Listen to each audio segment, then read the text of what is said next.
ବାରମା ତୋ ନାଁ କଣ? ମୋ ନାଁ ବାନା ଦାସ।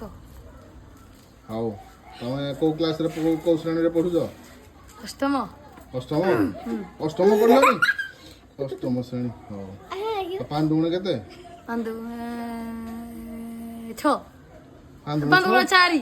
ପାଞ୍ଚ ଦୁଗୁଣେ ଚାରି। ହଉ ଠିକ ଠିକ। 15 15 ପାଞ୍ଚ 15 ହାଁ ପାଞ୍ଚ 15 ପାଞ୍ଚ ଦୁଗୁଣେ କେତେ? ପାଞ୍ଚ ଦୁଗୁଣେ 10। ହଉ ହଉ ଠିକ ଠିକ ଦେଖିବ।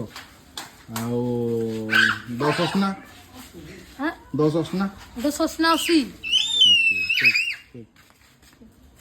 ଆଉ 12 ପଞ୍ଚା 60।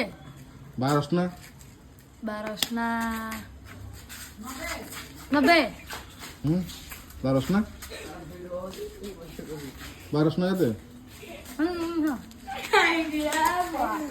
ଶୁଣ ଟିକେ ଭଲ ପାଠ ପାଠ ପାଠ ଭଲ କହୁଛ ଭଲ ଭଲ ପାଠ ଶୁଣ ଆସ ହଉ ହଉ ହଉ ତମେ କୋଉ କ୍ଲାସ ପାଠ ପଢୁଛ? ହଁ ପଢେଇଲେ ବାନା ଆସ ଆସ ଆସ ଟିକେ